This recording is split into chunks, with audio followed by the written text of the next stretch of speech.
lenguaje de la química, mucho de lo que ustedes van a tener que aprender justamente es a expresarse con el lenguaje técnico. En este caso, la química, como lo hacen en otras asignaturas, como ha sido álgebra o lo harán en física, ¿sí? Entonces, siempre vamos a tratar de ubicarlos en dónde estamos.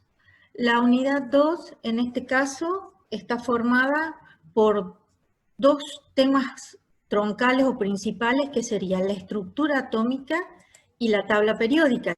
En cuanto a las expectativas de logro de esta unidad, lo que hay que entender es que tenemos una evolución del conocimiento.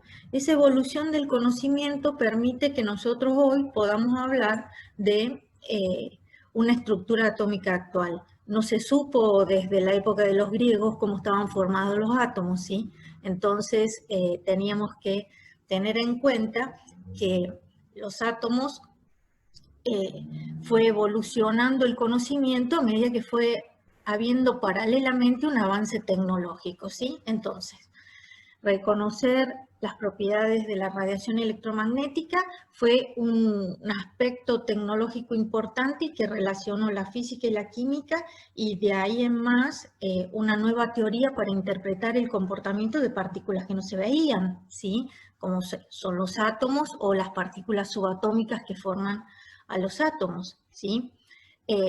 Saber cómo una radiación genera un espectro o un átomo excitado en estado gaseoso puede generar un espectro de emisión o de absorción, ¿sí? Y relacionar más o menos lo que es digamos, la física clásica con la física cuántica, que es la que introduce Planck con los nuevos conceptos y permite, por ejemplo, que de Broglie, Heisenberg apoyen mediante conocimientos de función de onda, de física y de matemática, ¿sí? En general, lo que nosotros tenemos que terminar entendiendo es el modelo atómico actual, donde hay unas definiciones de soluciones de una ecuación de función de onda, que son los números cuánticos, que en definitiva nos van a decir dónde se encuentran los electrones en un átomo, ¿sí? Qué energía tienen esos electrones en un átomo, y cuando Mónica les hablaba de que se formaban compuestos químicos como óxidos, hidruros, y sales, etcétera, son los electrones de valencia. Por eso yo estoy hablando de propiedades de los electrones, y en este caso los electrones más externos del átomo, los que permiten la formación de compuestos. Entonces, todo este conocimiento, digamos, que uno por ahí ya lo da como entendido, que es la formación de compuestos, se debe apoyar en la teoría atómica actual, ¿sí? Y por eso hablamos de interpretar lo que es un orbital y la configuración electrónica. Muy bien. La idea principal de esta unidad es que la materia se encuentra formada por átomos. Eso ya todos lo tienen entendido. La estructura de los átomos puede ser comprendida mediante la teoría mecánica cuántica. Y la teoría combina las propiedades de onda y partícula. Por eso es que empiezo hablando de química y también empiezo a nombrar a la física y a la matemática, ¿sí? ¿Por qué es importante conocer la estructura del átomo? Y porque componen a la materia fundamentalmente, y porque de este modo yo puedo entender las propiedades macroscópicas de la materia, ¿sí? Y cómo se combina, que era lo que les estaba explicando recién, esos electrones de valencia.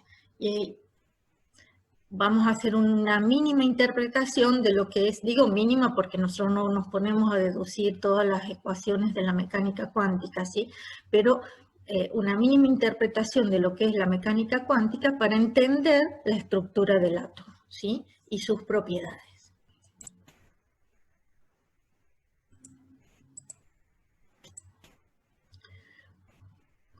Porque fundamentalmente lo que va a ser conocimiento o el aprendizaje en la química es que ustedes entiendan que el comportamiento macroscópico de la materia siempre lo van a tener que analizar desde un punto de vista microscópico. Bueno, como les decía, lo importante es que la materia se va a comprender en cuanto a su comportamiento macroscópico si entendemos cómo se ordenan los átomos o las moléculas a nivel atómico y molecular. Como el ejemplo que les mostraba recién del agua en los distintos estados de agregación, ahora el oro, ¿sí?, como un metal en su arreglo cristalino atómico, o como puede ser un capullo de algodón que está formado por fibras de algodón, y a medida que vamos viendo con equipamiento tecnológico avanzado, podemos ver la estructura de esas fibras de algodón, ¿sí?, como pueden ser el microscopio óptico o microscopio electrónico. Y luego una representación de lo que serían esas fibras y las moléculas que la componen a través de modelos, ¿sí? El átomo entonces, como vamos a ver, se va comprendiendo también a medida que hay un avance tecnológico. Hubo diferentes modelos, ¿sí?, el modelo planetario, el modelo de Bohr y el modelo actual que se apoya en la mecánica cuántica. Esto fue una evolución del conocimiento, no se supo desde el principio cómo estaban formados los átomos, entonces por eso es que hacemos una línea del tiempo, porque nos permite interpretar el modelo atómico actual a través de descubrimientos, ¿sí? Primero, digamos, en la época de los griegos es cuando se utilizó por primera vez la palabra átomo, que era una partícula indivisible, ¿sí?, y que constituía a la materia. Esta idea de que es una partícula indivisible no está contemplando lo que hoy nosotros conocemos como partículas subatómicas. Por eso es que vean cómo se va evolucionando en el modelo. Dalton después, varios siglos después, ¿sí?, es que propone un modelo atómico, pero siempre hablando de partículas indivisibles. A medida que transcurre el tiempo, Faraday, analizando la naturaleza eléctrica de la materia, introdujo conceptos que podían llevar a que existían partículas subatómicas, y esas partículas subatómicas ayudaban a entender que el átomo era una combinación de partículas con carga, y esas partículas con carga en el átomo, en su estado basal o fundamental, hacían que se compensaran, ¿sí? De todos modos, a nivel atómico, el comportamiento de las partículas subatómicas no se rige por la física clásica, y por eso es que experiencias que no podían ser explicadas tuvieron que comenzar a justificarse a través de una nueva teoría, que era la teoría cuántica, donde la energía se transmite por paquetes, ¿sí?, o cuantos de energía. Digamos, tanto Planck como Einstein fueron los primeros, e incluso Bohr, con su modelo que toma aspectos de la física clásica y la física cuántica, trata de explicar o ir tomando, digamos, una idea diferente de cómo es el comportamiento de unas partículas que no se ven, digamos, ¿no? Einstein con el efecto fotoeléctrico, sustentado justamente con la propiedad corpuscular de la radiación. Rutherford, luego de Thomson, que fue quien propuso la presencia de partículas negativas y positivas, en su experiencia es que introduce el modelo del sistema planetario, digamos, del átomo, donde la mayor parte del átomo es espacio vacío. El modelo de Bohr que les decía, sí, que utiliza la teoría cuántica y clásica y resuelve el dilema de Rutherford, que era por qué los electrones que tenían cargas negativas no eran atraídos por los protones que tenían cargas positivas en el núcleo. El principio de incertidumbre y dualidad onda-partícula conduce al modelo mecano cuántico del átomo, que es el que estamos usando últimamente, en el sentido de la composición de un modelo matemático y probabilístico a través de principios físicos que no habían sido considerados hasta ahora, y principios que toman en cuenta que una partícula muy pequeña, como puede ser un electrón, tiene comportamiento de onda, y a su vez la radiación electromagnética, que tiene una energía asociada a ella, esa energía la puede transmitir de manera discontinua a través de valores permitidos. Los de Dalton especificaban: los elementos están formados por partículas extremadamente pequeñas llamados átomos. Todos los átomos de un elemento tienen propiedades idénticas y difieren de las de elementos diferentes, ¿sí? Los compuestos están formados por varios átomos de más de un elemento. En cualquier compuesto, el número de átomos presentes es siempre un entero o una relación simple. Ley de las proporciones definidas, que estuvieron viendo anteriormente, y es justamente que, por ejemplo, el compuesto agua está formado siempre por una molécula por 2 átomos de hidrógeno y un átomo de oxígeno. Y que los átomos de hidrógeno son diferentes de los átomos de oxígeno porque son átomos de diferentes elementos, que es lo que decía el postulado 2. En una reacción química, los átomos solo se separan, se combinan o se unen, nunca se crean ni se destruyen. Ley de la conservación de las masas. En una reacción química, que es una transformación de la materia, lo único que hacen los átomos que están en compuestos como reactivos, por ejemplo, se reordenan para formar los productos. Cambia el tipo de materia, pero no se crean ni se destruyen los átomos. Hablando de reacciones químicas ordinarias, ¿sí? En un compuesto dado, el número y tipo relativo de átomos es constante.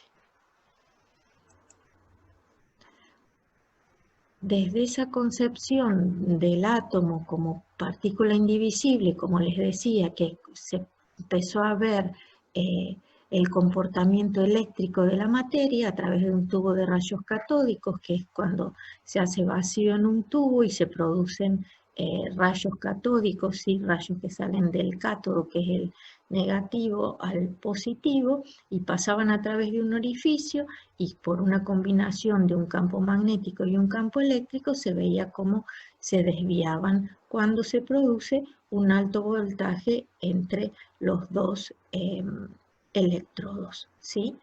Y que impactaban en una pantalla fosforescente, que lo que muestra es cómo es desviado, por ejemplo, por un campo magnético, lo que estaba significando, ¿sí?, que este rayo formado por partículas que se hace visible de manera por fosforescencia, ¿sí?, en un tubo de vidrio, que salen del cátodo y van al ánodo, eran partículas con carga negativa. De estos estudios, ¿sí?, Thomson calcula la relación entre la carga y la masa de esas partículas, que se denominaron electrones. Por supuesto, la evolución del conocimiento a través de estos científicos que generaron cambios sustanciales en la teoría, siempre se vieron reflejados por los premios Nobel que recibieron. También, teniendo la relación carga-masa del electrón, Millikan, con un experimento que se conoce como el experimento de la gota de aceite de Millikan, ¿sí? En una cámara donde se atomizaban gotas de aceite y estaban unas placas cargadas eléctricamente y se irradiaban rayos X donde para tener un gas ionizado, ese gas ionizado atrapaba las partículas pasaban y mediante un visor de un microscopio se determinó la carga de esas partículas, ¿sí? Según el valor del campo. Y a través de la carga que midió y la relación carga-masa que había calculado Thomson, Millikan pudo determinar la masa del electrón. Ahora, lo importante acá es ver de qué valores estamos hablando. Son valores muy pequeños, ¿sí? La masa del electrón 9,1 por 10 a la menos 28 gramos, ¿sí? Hay que tener en cuenta que son partículas realmente muy, muy pequeñas y que por eso también una física clásica no era la indicada para explicar las experiencias o el comportamiento que se observaba de esas partículas. Pero si los electrones decimos que tienen carga negativa, porque los átomos son neutros, Thomson propone un modelo que el átomo, considerado como una esfera, ¿sí? Con carga positiva, tenía los electrones incrustados, dispersos, digamos, en esa esfera con carga positiva. Thomson razonó que como los electrones constituyen una fracción muy pequeña de la masa de un átomo, probablemente había una relación con el tamaño del átomo y propuso que el átomo consistía en una esfera uniforme de materia cargada positivamente en la que estaban incrustados los electrones, ¿sí? Entonces, como decir que era todo el átomo era una esfera compacta, ¿sí? A esto se fue añadiendo estudios de radioactividad natural, ¿sí? Para lo cual Röntgen descubre por casualidad, al estudiar la fluorescencia que producían los rayos catódicos, lo que se conoce como rayos X. Tras cubrir el tubo con un cartón negro para eliminar la luz visible, observó un débil resplandor amarillo verdoso proveniente de la pantalla cubierta con una placa de platino cianuro de bario, que desaparecía al apagar el tubo. Quiere decir que del tubo salía radiación que impactaba sobre una placa y esa placa, digamos, emitía una luz, ¿sí? Y cuando lo apagaba al tubo, la luz desaparecía. Descubrió entonces que los rayos se desplazan en línea recta, que no tenían carga y que era una radiación electromagnética. Como no sabía el origen de los rayos, los llamó rayos X, ¿sí? Continuando con sus estudios, determinó que los rayos creaban una radiación muy penetrante pero invisible, que atravesaban grandes espesores de papel. Usó placas radiográficas para demostrar que los objetos eran más o menos transparentes a los rayos X, dependiendo de su espesor, y realizó la primera radiografía humana usando la mano de su mujer, ¿sí? Pero lo importante es cómo lo único que él quiso hacer fue tapar la luz visible de un tubo de rayos catódicos y luego descubrió rayos que tenían una energía, porque el poder de penetración es en función de la energía de esos rayos, muy considerable, porque fíjense que pasa el tejido muscular y solo se ven los huesos, ¿sí? Bueno, y en este caso el anillo de la esposa. La radioactividad natural es la radiación que emite la materia de forma espontánea, ¿sí? Becquerel descubrió accidentalmente una nueva propiedad de la materia. Ciertas sales de uranio emitían radiaciones de manera espontánea y eso es lo que se denominó radiactividad. También estuvieron abocados a este estudio los esposos Curie, que encontraron otras sustancias radioactivas como torio, polonio y radio. Radiación alfa, beta y gamma, entonces, que descubrieron eran alfa, una composición similar a núcleos totalmente ionizados de hierro, de helio, perdón, ya que son partículas con carga, la radiación beta con carga negativa de alta energía y la radiación gamma, que son nada más cuantos de energía, fotones y sin carga. ¿Por qué se puede decir que tienen carga positiva la radiación alfa y negativa la radiación beta? Justamente por cómo se desvían ante un campo eléctrico, y que no tienen carga la radiación gamma porque no sufre desviación, ¿sí? A su vez, el poder de penetración de cada una, fíjense cómo la radiación alfa es menos penetrante porque no pasa una hoja de papel, la gamma es más penetrante, tiene más energía, y la beta, y la gamma sí es la que tiene mayor energía porque recién se ve obstruida por una capa o una pared gruesa de plomo o cemento, pero puede atravesar una pared metálica. Pensando que el átomo podía no ser una esfera compacta, Thomson experimentaba con una lámina muy delgada de oro y la irradiaba con partículas alfa, y pudo determinar que la mayoría de las radiaciones pasaban o se volvía, digamos, como que impactaba con la lámina y se volvía sobre su recorrido, pero la mayoría pasaban la lámina de oro. La carga positiva de un átomo, propone entonces, está concentrada en el núcleo, no a través de todo el volumen del átomo. Y el protón tiene una carga positiva, mientras que el electrón una carga negativa, lo que compensa y hace que el átomo sea eléctricamente neutro. La masa del protón es 1840 veces mayor que la masa del electrón, ¿sí? Entonces, así como el electrón era del orden de los 10 a las menos 28 gramos, la masa del protón es del orden de 10 a la menos 24 gramos.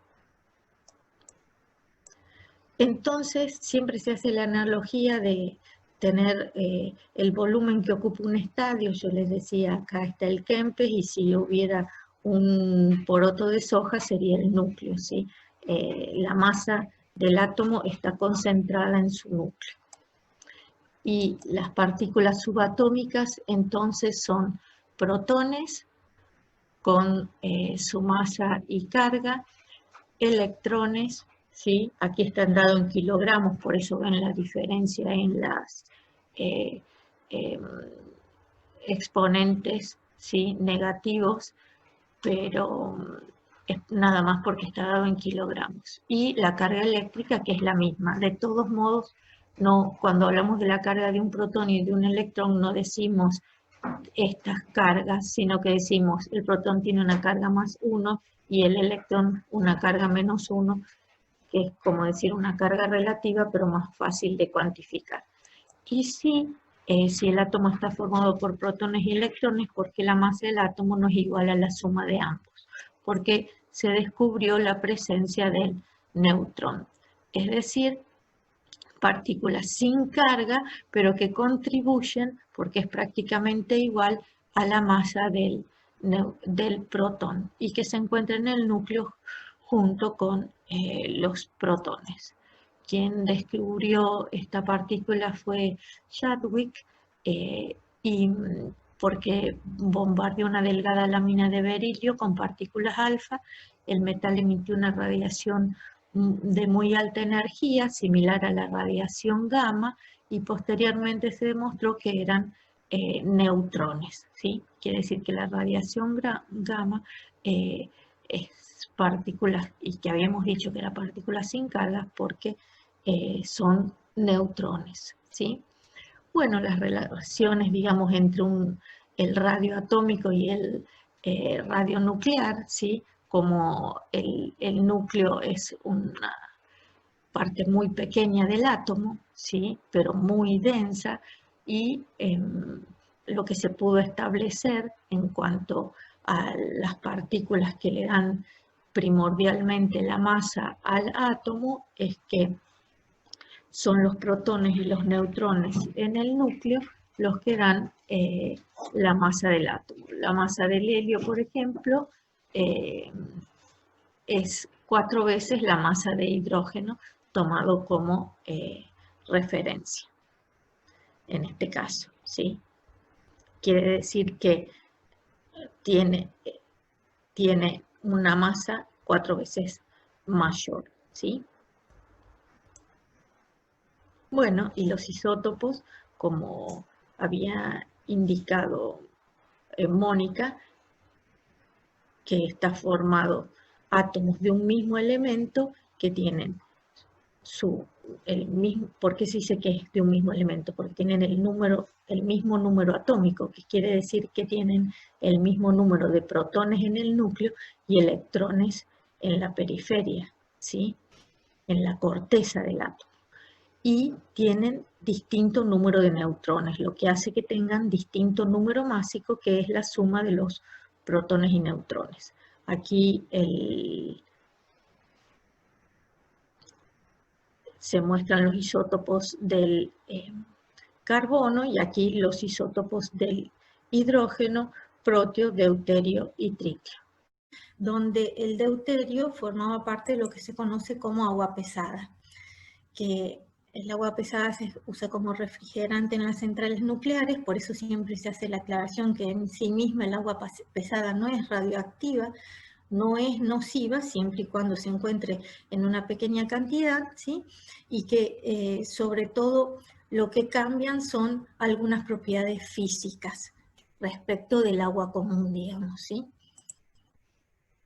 La aplicación de los isótopos en todo lo que es radiomedicina, ¿sí? Que ha permitido avances en cuanto al diagnóstico y tratamiento de enfermedades, para que vean cómo, digamos, el simple hecho de ir descubriendo sobre la estructura de la materia, cómo se va componiendo la materia, ¿sí? Principalmente en lo que son las partículas subatómicas, ¿sí? Permitió avanzar tecnológicamente. En este caso, en el aspecto médico, o por ejemplo para ver la antigüedad de cualquier fósil a través del carbono 14, ¿sí? Simplemente para que tengan una idea de cuál es la aplicación, ¿sí? Aquí yo también más o menos he explicado cómo es el control y cuáles son los isótopos que se usan para radioterapia, y es inigualable ver siempre en lugares donde se usa radiación que aparezca este símbolo, ¿sí? Y justamente porque para algunas cosas es buena, pero para otras no, y una persona que está continuamente, digamos, afectado de radiación proveniente de isótopos, ¿sí? Debe estar protegida. En cuanto a los isótopos, como ya había explicado Mónica, que eran átomos de un mismo elemento con distintas masas atómicas, hay una aplicación que es la espectrometría de masa, que permite sacar el porcentaje de cada isótopo y su masa, ¿sí? Cómo se ioniza, digamos, la muestra, y luego se pasa por un colimador y un campo magnético, ¿sí? Para que según la masa de cada partícula ionizada, que serían los isótopos, van a impactar de manera diferente sobre una placa detectora. Y se obtiene lo que es un espectro de masas del elemento con todos sus isótopos, ¿sí? Es nada más a título informativo para que vean cómo se fue ahondando en el conocimiento de cuál es la masa de cada isótopo y su abundancia, es decir, el porcentaje que le corresponde a cada uno, de manera tal que en el ejemplo del caso del cloro, ¿sí?, donde existe el cloro 35 y el cloro 37, que tienen una abundancia del 75 y del 24% aproximadamente, y unas masas exactas de 34,969 y 36,966, el promedio que tiene que ver con la masa por la abundancia, sumados a la masa por la abundancia del otro isótopo, me da lo que nosotros vemos en la tabla periódica, ¿sí? Una unidad de masa atómica de 35,45, ¿sí?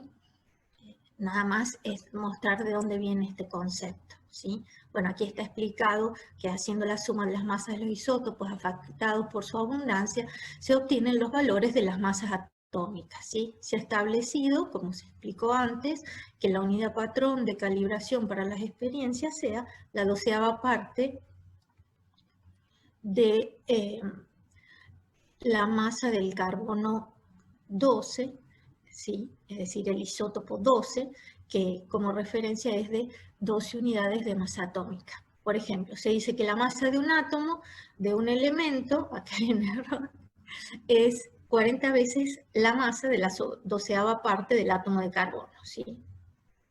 Y para poder seguir avanzando en el modelo atómico, es importante que ustedes, todos, digamos, tenemos una idea de lo que son las radiaciones electromagnéticas. ¿Por qué? Porque en la justificación del modelo atómico actual, todos han escuchado alguna vez de la dualidad onda-partícula, ¿sí? Y para esto tenemos que tener una idea de qué son las radiaciones electromagnéticas u ondas, ¿sí?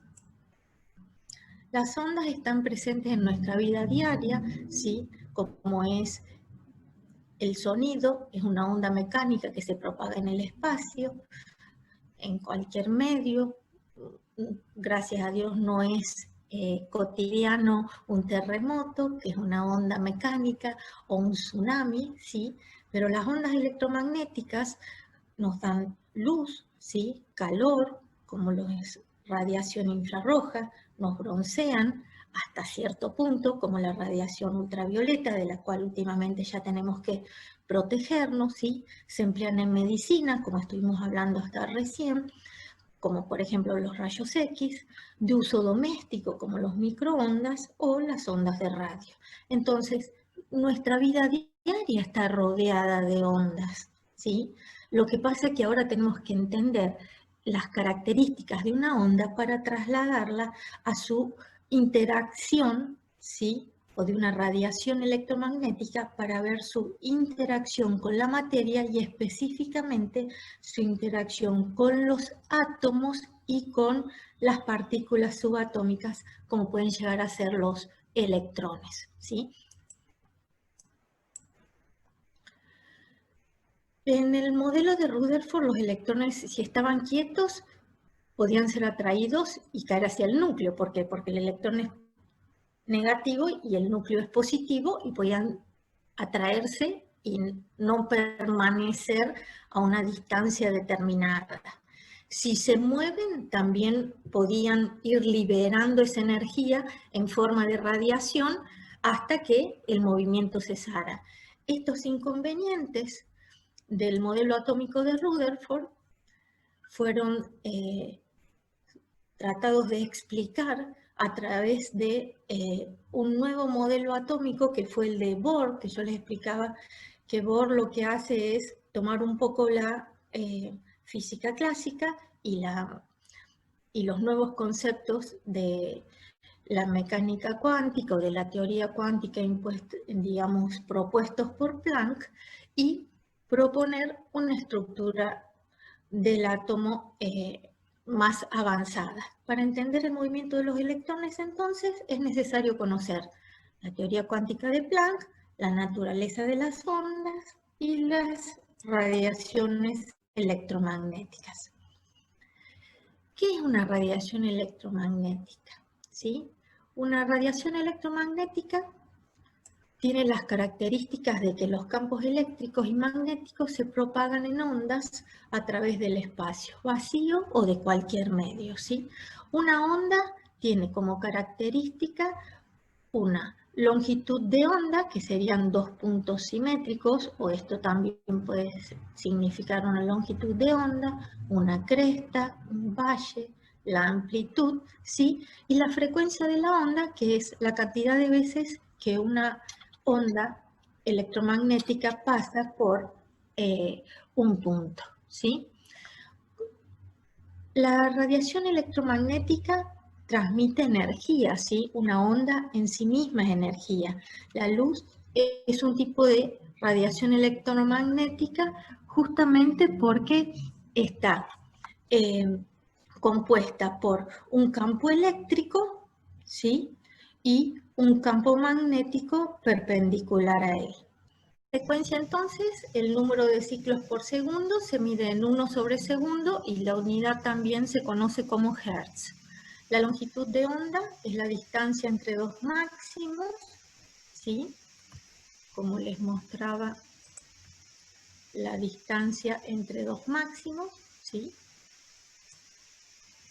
Y referencio a la tabla porque en realidad para la longitud de onda que se use una unidad como metros, centímetros, micrómetros, nanómetros, angstroms, picómetros, ¿sí? Depende de lo que uno está midiendo, ¿sí? Porque varía mucho la longitud de onda de una onda de radio, de televisión, entonces no tiene sentido utilizar picómetros, angstroms, se usan metros, pero cuando estamos hablando de partículas subatómicas o radiación, lo que más se utiliza son nanómetros, angstroms y metros, ¿sí? La amplitud es el desplazamiento desde un máximo hasta el nivel cero, ¿sí? Y la velocidad de cualquier onda en el vacío se considera como la velocidad de la luz, que aproximadamente tiene el valor de 3 por 10 a la 8 metros por segundo. Cuando yo en la diapositiva anterior les decía que al tener una longitud de onda menor, esta representación de radiación electromagnética con respecto a la de arriba, ¿sí? Y decía que tiene una frecuencia mayor, ¿sí? Entonces estamos viendo que son inversamente proporcionales. Toda radiación electromagnética entonces define sus magnitudes de longitud de onda y frecuencia como el producto de ambas igual a la velocidad de la luz. Y esta ecuación matemática me está indicando justamente que son a mayor longitud de onda, menor frecuencia y viceversa, porque siempre me va a dar un valor constante que es la velocidad de la luz en el vacío. Las ondas electromagnéticas son, digamos, o cubren una amplitud muy grande, ¿sí? Por eso es que les mostraba recién cómo las longitudes de onda se podían medir en distintas unidades. Bueno, el espectro de radiaciones electromagnéticas, fíjense que va desde los rayos gamma, rayos X, ultravioletas, la parte visible, infrarrojo, microondas y ondas de radio, ¿sí? ¿Qué podemos ver? Que aquí se encuentran las menores longitudes de onda, las mayores frecuencias en función de la ecuación que estábamos viendo recién, ¿sí? Y cuando hablamos de menores longitudes de onda y mayores frecuencias, ya me voy adelantando y viendo que son radiaciones electromagnéticas que tienen más energía. ¿Por qué? Porque son capaces de atravesar, ¿se acuerdan? Como los rayos X y los rayos gamma, que son similares, ¿sí? Que digamos, atravesar el cuerpo humano, la piel, los tejidos y mostrar cómo es la contextura ósea, ¿sí? La radiación ultravioleta, que les dije que era importante de ahora en más protegernos, ¿sí? Porque puede ser dañina, ¿sí? Y generar cáncer de piel. El visible, la zona del visible, que es la que nos permite a nosotros distinguir los diferentes colores y los límites en los cuerpos, ¿sí? El infrarrojo, que produce calor, y así sucesivamente microondas, teléfonos, telefonías, ¿sí? Televisión y radio, ¿sí? Pero a medida que voy avanzando, entonces estas radiaciones tienen menos frecuencia. Si tienen menos frecuencia, tienen más longitud de onda y por ende tienen menos energía, ¿sí? Por eso digo que las más dañinas están acá y las menos dañinas estarían en este caso. La parte del visible en general va entre 400 y 700 nanómetros, ¿sí? Y las frecuencias aumentan y las energías también, como decía recién, porque es inversamente proporcional a las longitudes de onda. Si ustedes entendieron, y yo les muestro, ¿sí? Estas representaciones de longitudes de onda, lo que estoy significando es que si se tienen dos representaciones de ondas electromagnéticas, y si una de las ondas representa la luz azul y la otra la luz roja, ¿cuál es cuál? ¿Sí? Bueno, lo primero que me tendrían que decir, y tendría que ver el espectro visible, profe, porque la verdad es que ya no me acuerdo, o es algo que estamos viendo recientemente, ¿sí? Entonces, si nosotros pudiéramos ver el espectro visible, ¿sí? La radiación azul y la radiación roja, ¿sí? Y entonces, ¿cuál de estas representaciones se corresponde con cada una? ¿Qué les parece?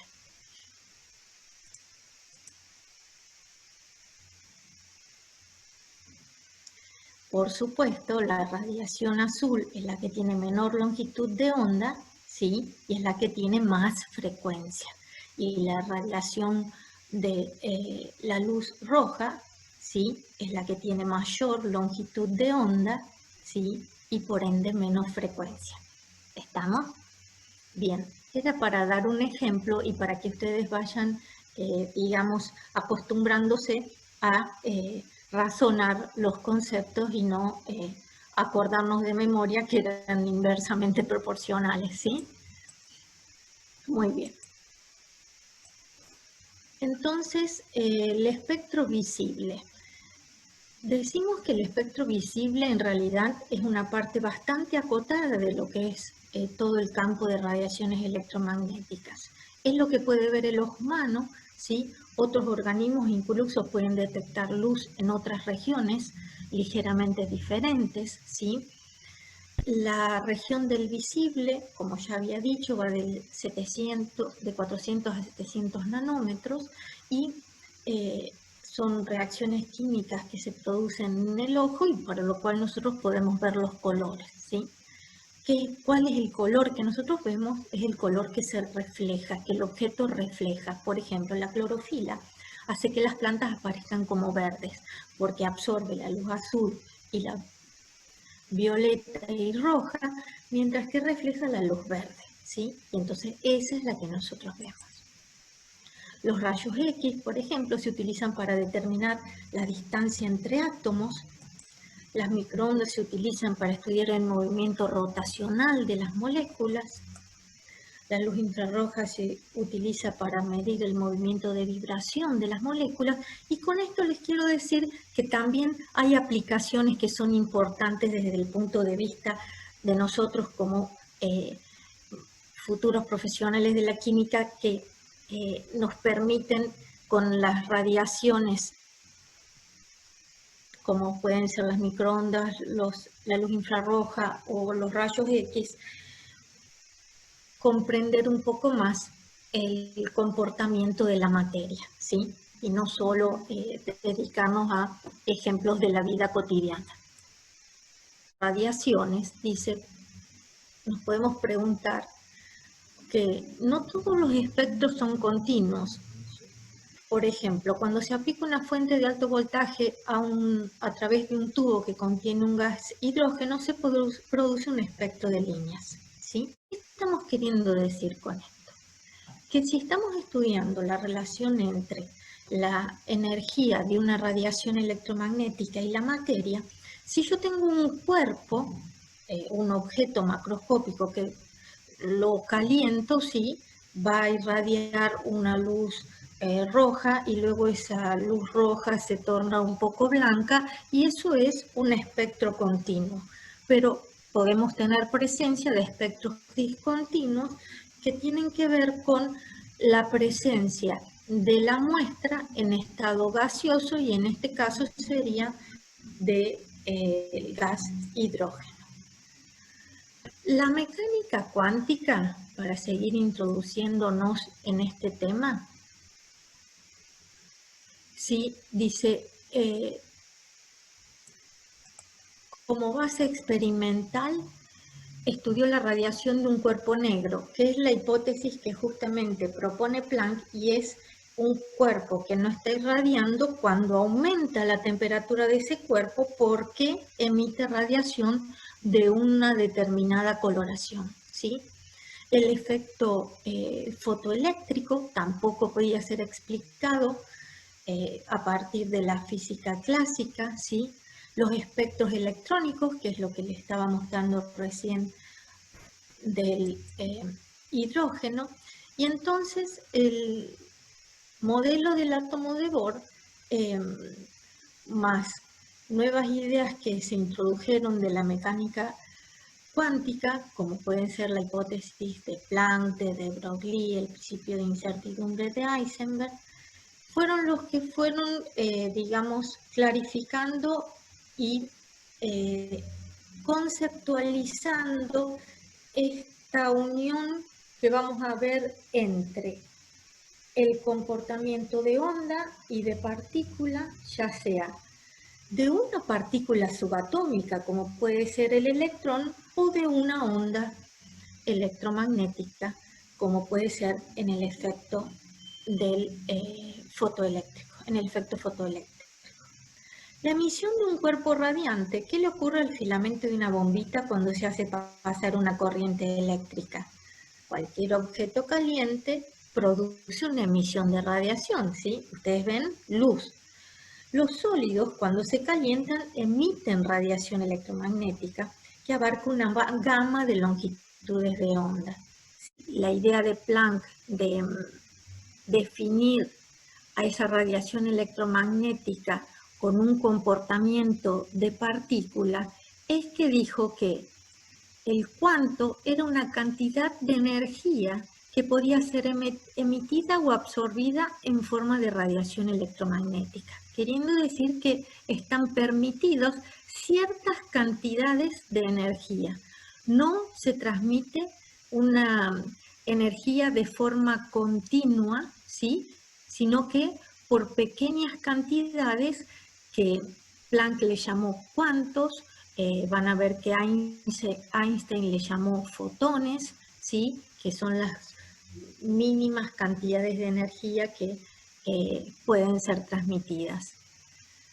La energía asociada a una onda electromagnética, entonces, Planck propone que es proporcional a la frecuencia. Nu era la representación de la frecuencia de una radiación electromagnética. Proporcional a la frecuencia significa que a medida que aumenta la frecuencia, aumenta la energía. ¿Están de acuerdo con esto? Sí, por supuesto. ¿Por qué?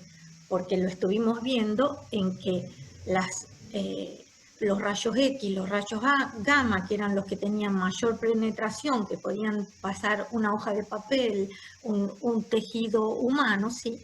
Eran los que justamente si lo pueden pasar, atravesar, ¿sí? Es porque tienen mayor energía.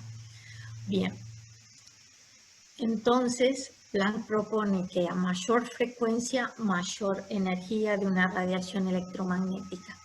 La proporcionalidad entre esa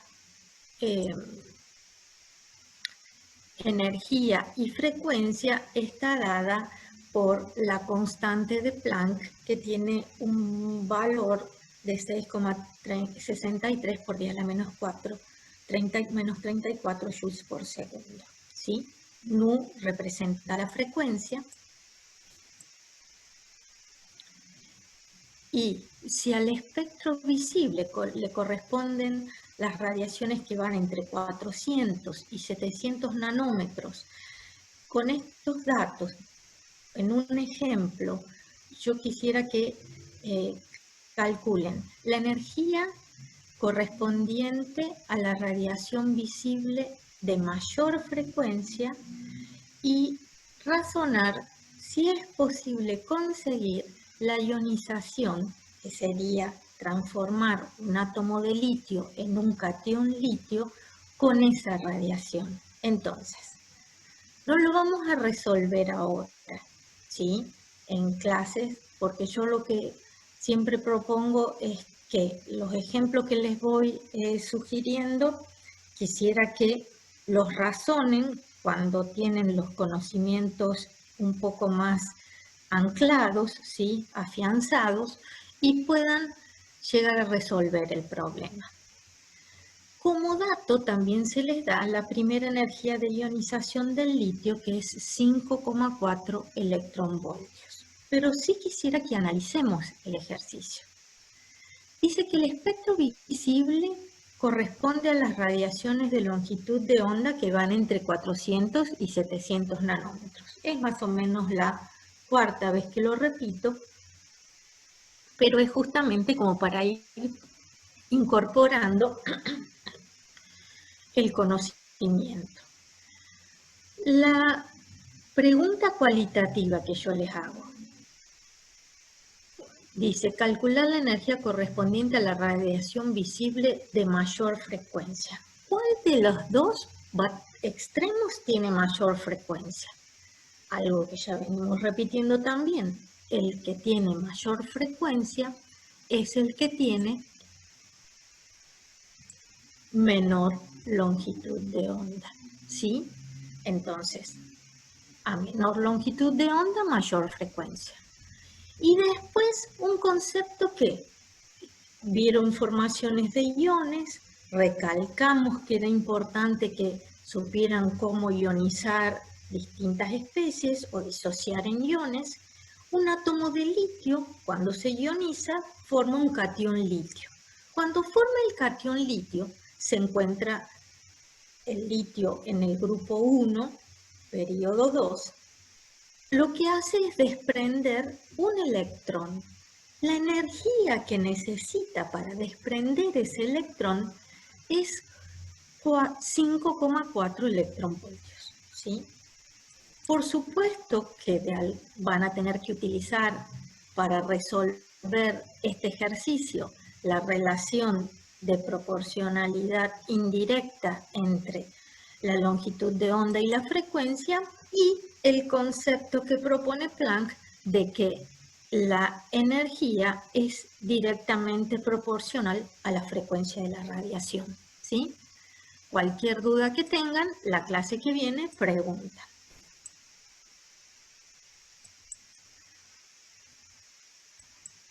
Lo que tenemos que entender ahora es que, ¿por qué se dice que ha generado tanto cambio la propuesta de Planck en lo que fue el pensamiento científico de su época?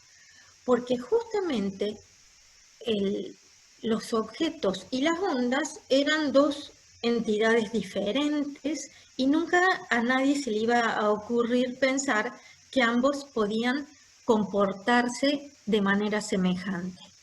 Pero también es importante que podamos entender que poder hablar de la dualidad onda-partícula es aplicable y entendible a nivel microscópico, pero a nivel de átomos, moléculas y partículas subatómicas.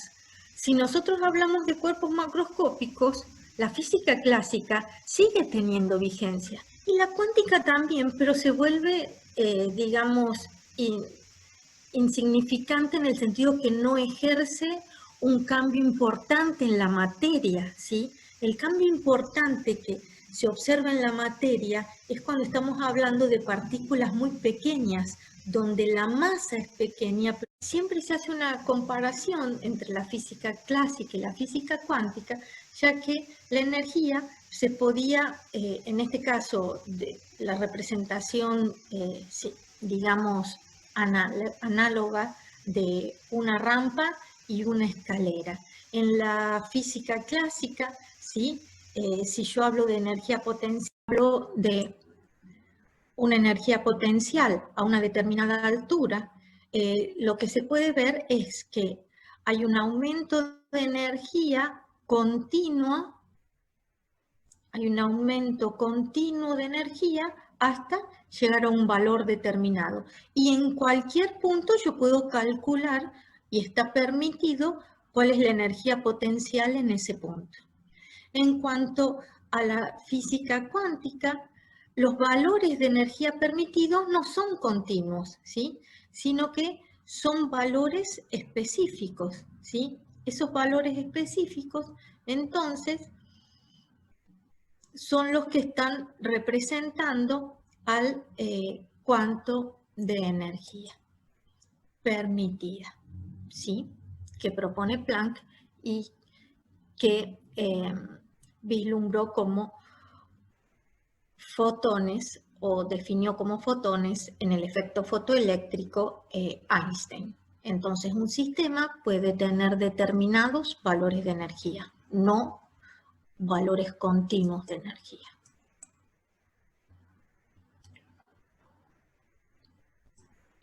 El efecto fotoeléctrico que ya les venía nombrando de hace rato, propuesto por Einstein, justamente tomando este nuevo concepto de cuantización de la energía. ¿Por qué? Porque lo que se quiso explicar, digamos, es que la luz tenía un comportamiento de onda, ¿sí? Como toda radiación electromagnética, pero también un comportamiento o naturaleza de partícula. Y un fotón define Einstein como una partícula de luz.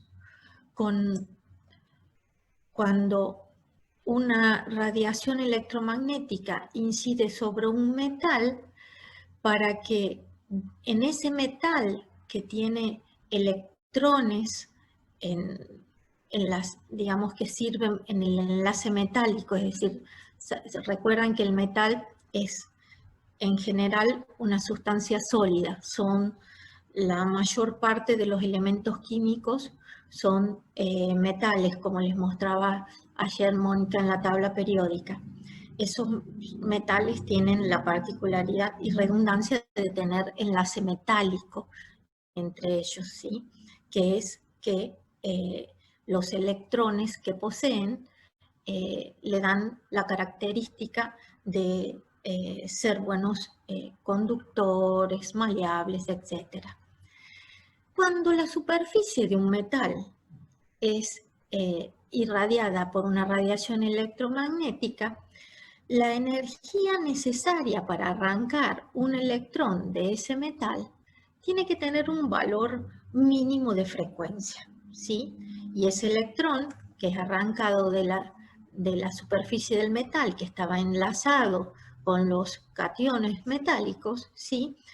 Por ser una partícula negativa, se ve atraído por el terminal positivo de una celda y cierra el circuito y puede usarse como celda fotoeléctrica o para la obturación de la luz en fotografía, por ejemplo, ¿sí? O diferentes aplicaciones que ya veremos. Entonces, pero ¿cuándo es posible que este electrón pueda, digamos, dejar la superficie del metal? Cuando la energía que transporta esa radiación electromagnética es una energía mínima dada por una frecuencia umbral. Cuanto mayor, digamos, o cuanto más intensa es la radiación, mayor número de fotones son los que trae dicha radiación. y a mayor frecuencia, mayor energía cinética que va a alcanzar ese electrón para moverse, ¿sí?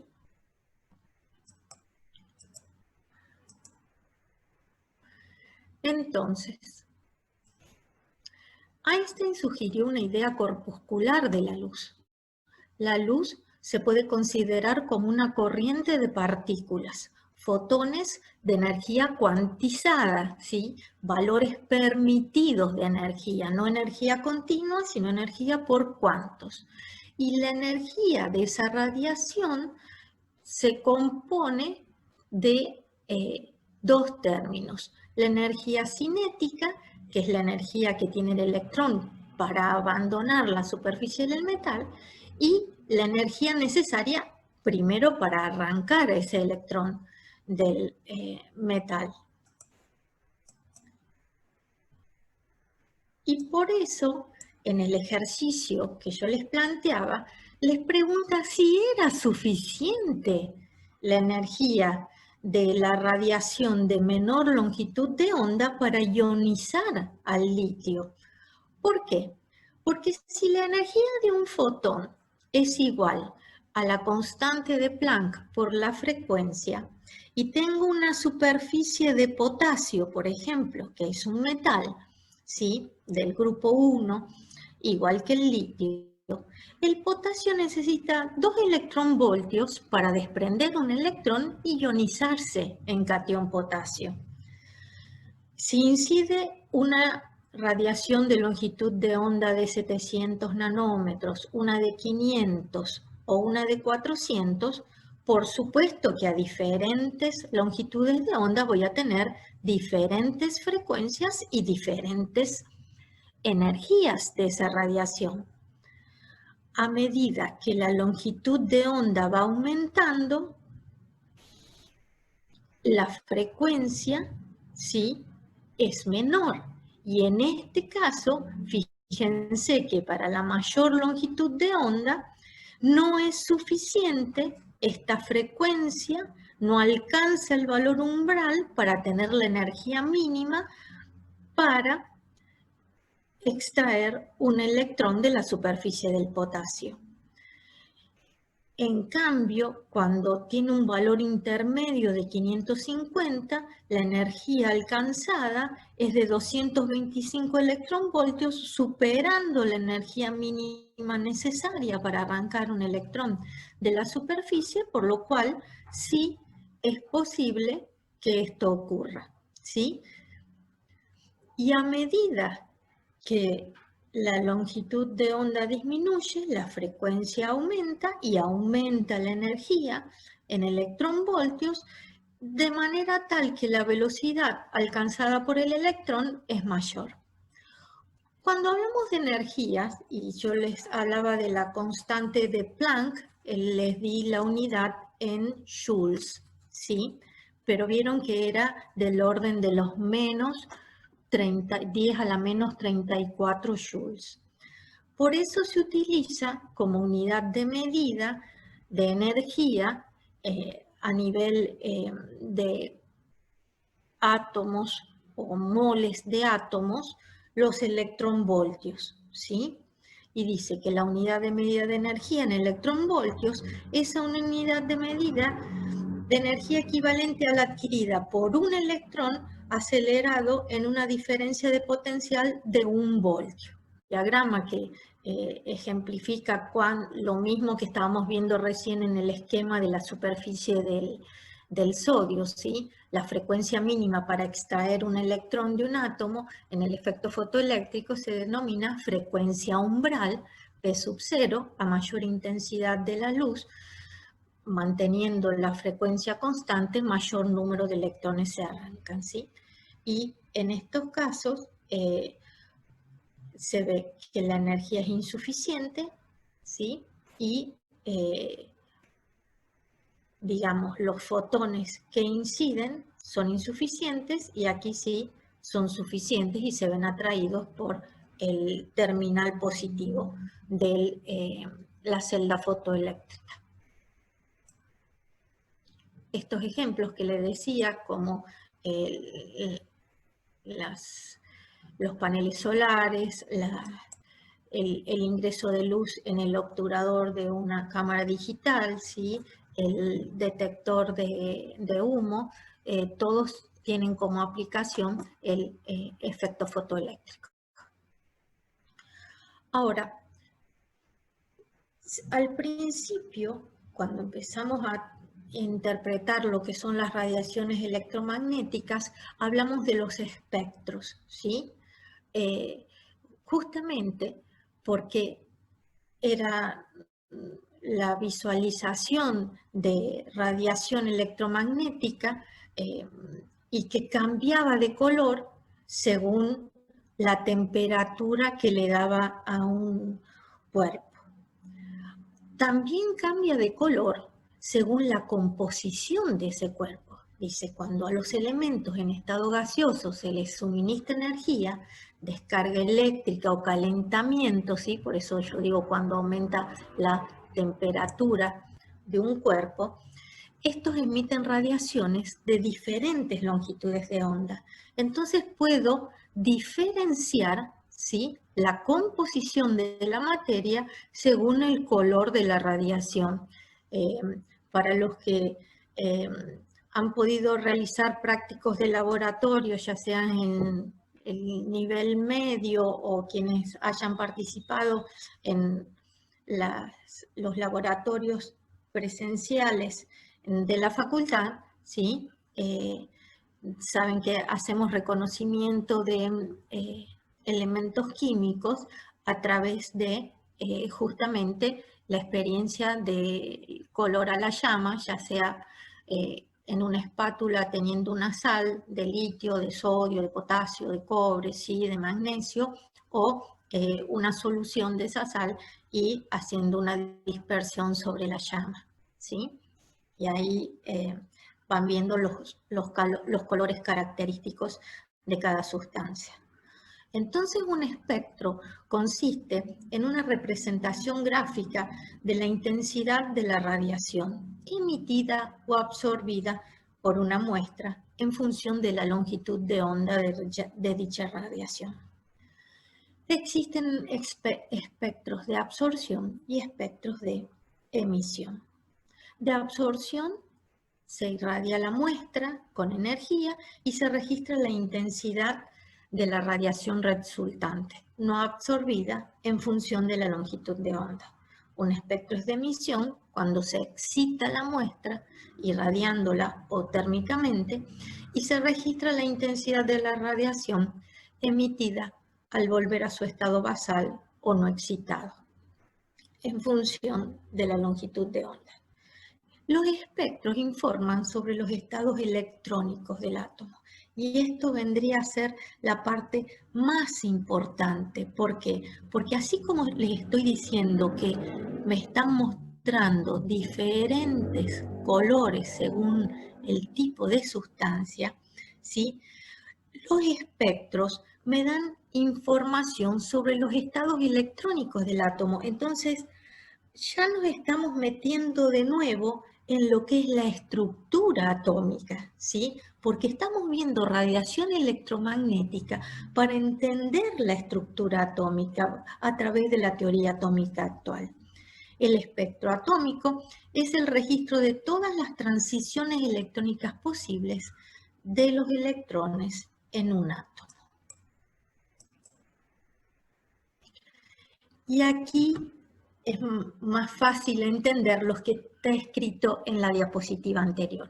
Un espectro de emisión, perdón, un espectro de absorción es cuando a través de una fuente de luz se irradia una muestra y esa muestra se colima la luz, digamos, que desprende esta muestra de hidrógeno, porque los estudios van a ver que siempre se hacen sobre el átomo de hidrógeno. Y la pregunta es, ¿por qué sobre el átomo de hidrógeno? Porque justamente es el átomo más sencillo, formado por un protón y un electrón, ¿sí?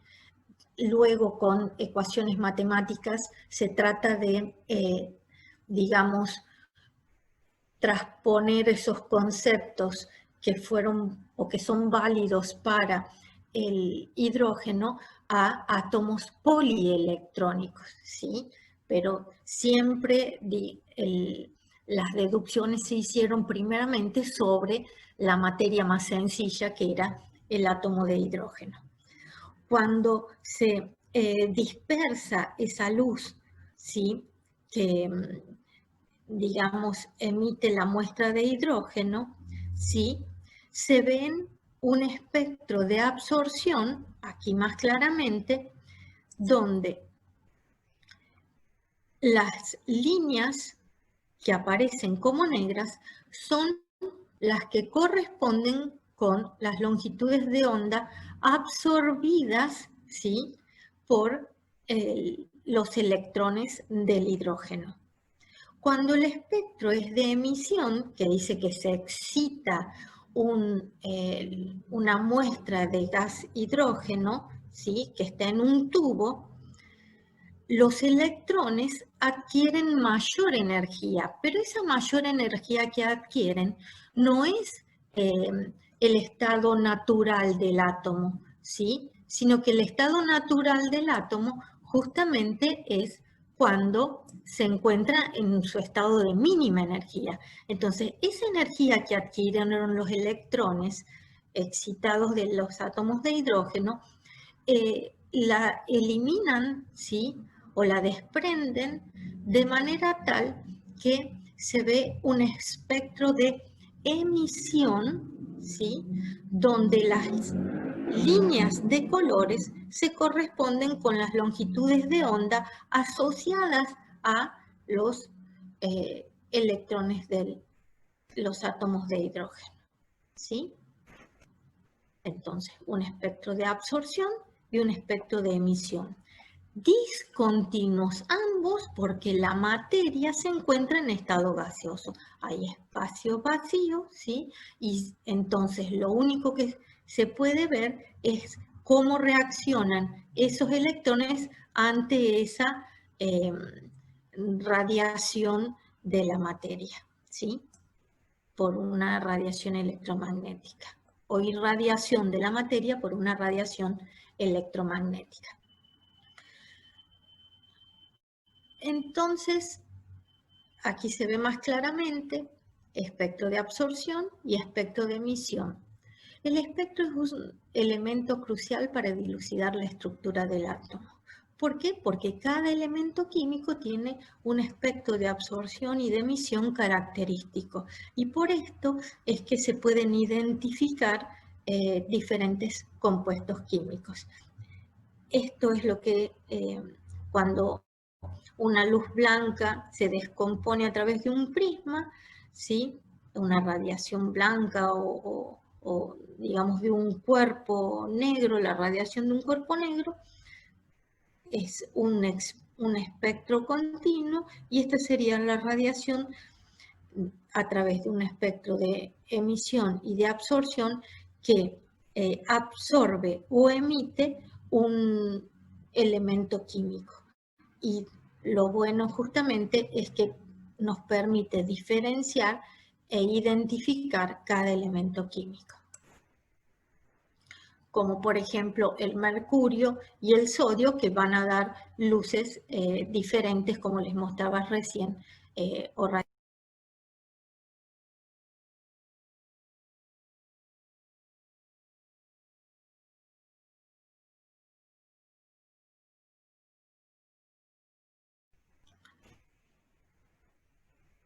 cada línea, por si no quedó claro, de un espectro, en este caso de emisión, corresponde a una longitud de onda, ¿sí? Entonces, este sería el espectro de emisión característico del átomo o del elemento hidrógeno, ¿sí? Esas energías asociadas a las longitudes de onda del elemento hidrógeno se encontró que respondían a una fórmula relativamente sencilla, que era el valor de una constante por la inversa de un número que estaba indicando digamos, la distancia o la energía asociada a esos electrones. Modelo atómico de Bohr dice que los electrones se mueven alrededor del núcleo, ¿sí? O se encuentran alrededor del núcleo para valores de energía discretos y posibles, es decir, ya introducía el concepto de la cuantización de la energía aportado por Planck, ¿sí? Esos niveles de energía posibles del electrón, ¿sí?, son los que aparecen en la ecuación de medidas de energía que puede absorber o emitir un electrón en un átomo cuando es excitado. Los electrones en el modelo de Bohr se mueven en órbitas alrededor del núcleo. Cuando dice modelo planetario, ¿a quién está recordando? Está recordando que está tomando conceptos de lo que era el modelo de Rutherford, ¿sí? Pero a diferencia del modelo de Rutherford, lo que plantea es que esas energías solo son posibles para valores discretos, no para valores continuos. Si no hay ni absorción ni emisión de radiación electromagnética, el electrón permanece en su estado estacionario o estado basal. Estos estados son conjuntos de órbitas permitidas para el electrón. Como les decía, solo pueden tener valores específicos de energía, energías que son muy pequeñas, sí, porque la constante de proporcionalidad de este factor me da la constante que tiene un valor del orden de 10 a la menos 18, entonces son energías pequeñas, energías negativas, sí, y cuanto menor es el valor de n, sí, más próximo se encuentra el electrón al núcleo. ¿Por qué? Porque cuanto menor es el valor de n, más negativa es la energía, ¿sí? Cuando n va aumentando, ¿sí?, suponiendo 2, 3, el valor de la energía se va haciendo menos negativa. Y me voy aproximando ¿a dónde? Al valor 0, ¿sí?, que sería el extremo donde el electrón no forma parte del átomo porque la energía, ¿sí?, cuando está completamente alejado del núcleo, está a una distancia infinita del núcleo, me da un valor de energía 0 y ese sería el valor cuando el electrón ya no forma parte del átomo. Entonces, cuando el electrón pasa de un nivel de energía más próximo al núcleo a un nivel de energía más alejado del núcleo, tiene que absorberla. En proceso inverso, la emite. Por eso es que acá ustedes ven que está emitiendo un fotón, la mínima energía necesaria, ¿sí? Más claramente, la absorción de una radiación electromagnética hace que, y ahora ya, no sé si están viendo que pasamos de conceptos básicos de radiación electromagnética, ahora a ver cómo influye la radiación electromagnética en un cuerpo, ¿sí? Pero en este caso el cuerpo es una partícula subatómica de masa muy pequeña, ¿sí? ¿Y cómo influye? Influye en que cuando esa radiación electromagnética afecta a un electrón absorbiéndose, ¿sí? Por parte del electrón, gana energía y pasa a un valor o a un nivel de energía mayor.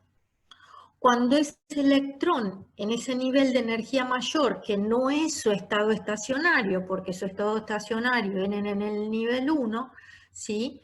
Emite esa energía y vuelve a su estado estacionario, ¿sí? Entonces, cuando ocurre este proceso de absorción de energía por parte de la partícula subatómica que es el electrón, es que vamos a estar en presencia de reflejarlo en un espectro de absorción. Y cuando vuelve a su estado basal el electrón, lo que obtendríamos es el espectro de emisión.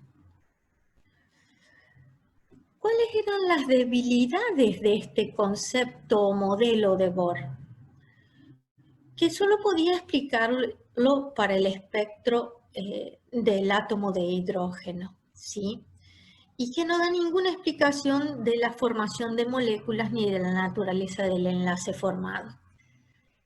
Todo esto estamos hablando de átomos polielectrónicos, la naturaleza de la formación de las moléculas o del enlace que se lleva adelante en la formación de moléculas.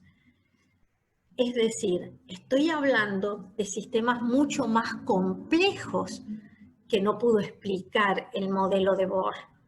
Y lo que se estaba tratando es justamente de explicar modelos más complejos. Por eso se sigue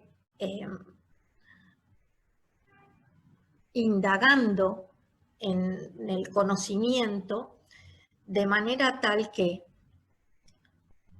la dualidad de onda y de partícula que ya fue introducida en la física cuántica al decir que la energía se transmitía por cuantos, la energía de una radiación electromagnética se transmite por cuantos, ¿sí? O paquetes de energía.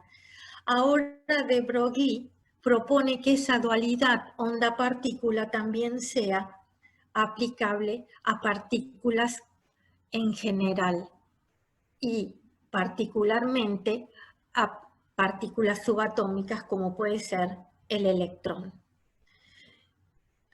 que junto con el principio de incertidumbre de Heisenberg puede dar como conclusión a la mecánica cuántica, que la mecánica cuántica es la que permite un modelo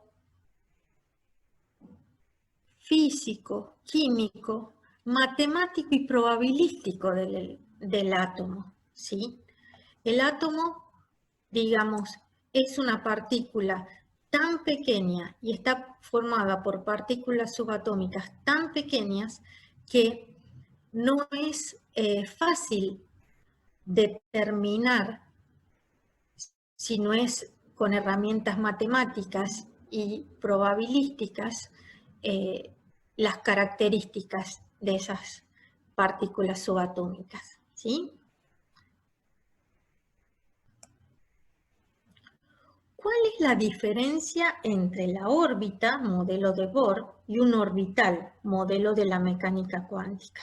El carácter dual de la naturaleza de la luz, ¿se puede aplicar al electrón? Esto es lo que yo les venía diciendo que de Broglie proponía, ¿sí?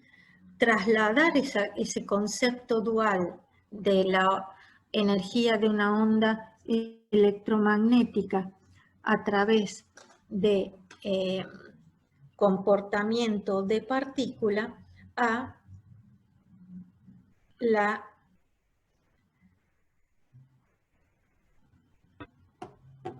al comportamiento dual de la materia, ¿sí?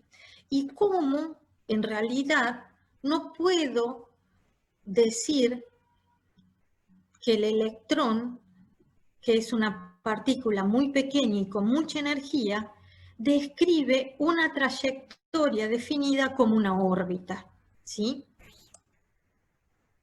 Entonces, de Broglie propone que si las ondas luminosas se pueden comportar como corrientes de partículas, fotones, ¿sí? Entonces las partículas como los electrones pueden también tener propiedades ondulatorias, ¿sí? Y aplicó justamente la ecuación de la energía proporcional a la frecuencia, ¿sí?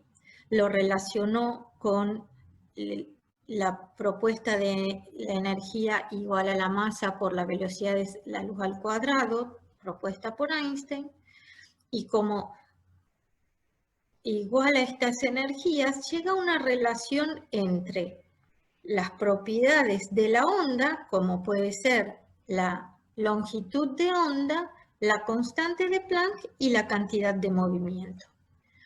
Si decimos que hay valores de energía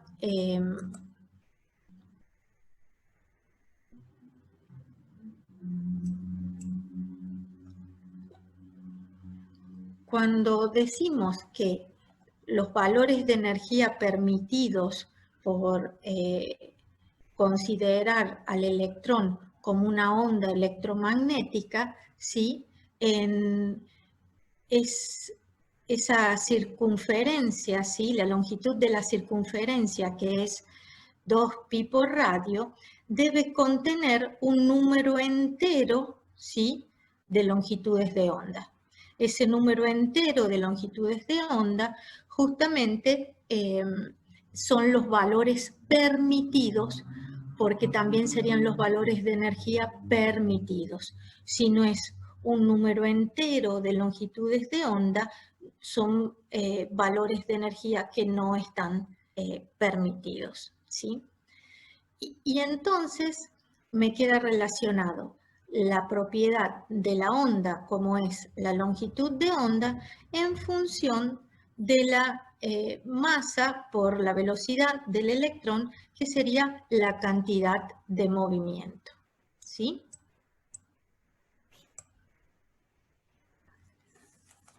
Cuando de Broglie propone que las partículas podían tener comportamiento de onda y hace una relación entre la masa de la partícula y las características de la onda que puede generar esa partícula en movimiento, también se va a apoyar la deducción de Heisenberg, donde dice que para una partícula tan pequeña como el electrón, no es posible conocer simultáneamente la posición y la cantidad de movimiento de esa partícula, ¿sí? Como no es posible, ya que delta H es la incertidumbre de la posición y delta P es la incertidumbre de la cantidad de movimiento. La cantidad de movimiento, para los que ya han tenido física, es lo que aparece como la masa por la velocidad de la partícula, ¿sí? Como no puedo definir exactamente dónde o cuál es la cantidad de movimiento del electrón en un momento determinado, ¿sí? Se sustituye la idea de órbita por la de orbital, que es una zona donde existe la mayor probabilidad de encontrar a un electrón. Cuanto mayor es la precisión en la posición, menor es la precisión en el momento lineal en un instante determinado y viceversa. Eso es en lo que se apoya Heisenberg para decir, no podemos seguir hablando de un modelo de estructura atómica donde definamos la trayectoria de un electrón alrededor del núcleo, porque justamente el electrón no solo tiene comportamiento de onda, perdón, no solamente tiene comportamiento de partícula, sino también de onda, y esa onda, saben que la onda se propaga en el espacio, entonces no tiene una ubicación determinada. Por supuesto que todo esto es relevante, vuelvo a repetir, en partículas de tamaño muy pequeño, ¿sí? Porque la incertidumbre en un cuerpo macroscópico, como puede ser una pelota, ¿sí? No es tan grande como la incertidumbre que se genera en la posición y la cantidad de movimiento de una partícula como es el electrón. Aceptado ya que el electrón como partícula subatómica puede tener comportamiento de onda, es que se quiere, digamos, determinar dentro de la probabilidad posible la zona con mayor porcentaje de encontrar al electrón, ¿sí? Y esa zona, que ahora es un orbital, ¿sí?, se propone a través de la ecuación de función de onda. Entonces, ¿cómo procedió? Utilizaba la ecuación clásica de las ondas estacionarias, la hipótesis de Broglie de una onda asociada al electrón, ¿sí? Es decir, ya ha introducido el comportamiento de onda de la materia, ¿sí? Y condiciones a cumplir, que el electrón no debía encontrarse en el infinito, y una probabilidad finita de encontrar el electrón en una unidad de volumen a distancia finita, ¿sí? Son acotaciones que le hacía a la ecuación para poder resolverla. Por supuesto que esto ya es matemática compleja, ¿sí? Nosotros no vamos a ponernos en la resolución de esta ecuación, pero predice el comportamiento de los electrones en átomos multielectrónicos, aunque solo se puede resolver analíticamente para átomos monoelectrónicos. ¿Por qué dice eso? Porque, como les venía diciendo, la complejidad de la estructura de la materia hace que, aunque la matemática avanzada permita entender su comportamiento a partir del concepto de que es una onda, ¿sí?, las ecuaciones matemáticas dan resultados satisfactorios cuando solo se habla del átomo de hidrógeno, es decir, el mismo problema que tenía Bohr también lo tuvieron Schrödinger con su propuesta. Lo que pasa es que introduciendo conceptos probabilísticos disminuyen el error, ¿sí? Y aumentan la probabilidad de encontrar el mayor porcentaje de densidad electrónica alrededor del núcleo. Eso es lo que encuentran. Y no estoy hablando de otra cosa que no sea el orbital, ¿sí? Es una zona de probabilidad de encontrar al electrón, o la mayor zona de probabilidad de encontrar al electrón, ¿sí? ¿Por qué? Porque hay mayor densidad electrónica o densidad de carga, ¿sí? Según la bibliografía, utiliza, digamos, términos que son sinónimos. Y los valores calculados de ciertas magnitudes, energías, concuerdan con los medidos experimentalmente, es decir, con los espectros, ¿sí? Porque los espectros son obtenciones experimentales y matemáticamente se va desarrollando para ver si se encuentran esos valores, ¿sí?, a través de ecuaciones de matemática compleja, ¿sí? Bueno, ¿qué relaciona la ecuación de onda? La ecuación de función de onda, ¿sí?, la amplitud de la onda phi, que se definen los tres ejes coordenados, relaciona la energía y las coordenadas espaciales, ¿sí? Entonces, E, la energía, es el conjunto de energías permitidas de una partícula y son las energías propias asociadas a cada función de onda. Esta ecuación tiene soluciones infinitas, queriendo decir, estamos hablando de una ecuación matemática que puede tener resultados que no son aplicables a la física y a la química, ¿sí? Ya saben ustedes cuando usamos una ecuación de segundo grado, por ejemplo, que es sencilla comparado con esta, ¿sí? Me da dos respuestas posibles, una es aplicable al problema que quiero resolver y otra no. El significado físico de la ecuación de función de onda, ¿sí? Phi y phi cuadrado, el cuadrado de la función de onda, ¿sí? Describe las propiedades ondulatorias del electrón. Es simplemente una función matemática, no observable, carece de significado físico. Phi puede ser real o imaginaria en sentido matemático. Si es real, corresponde a la amplitud de una onda. Y la amplitud de una onda puede ser positiva o negativa, según si está por encima o debajo del eje cero. Pero la densidad de probabilidad, que es el cuadrado de la función de onda, ¿sí? El cuadrado de phi en el espacio, digamos, en coordenadas espaciales, me da la probabilidad de encontrar un electrón en un pequeño elemento de volumen. Y eso es lo que define la forma del orbital, ¿sí?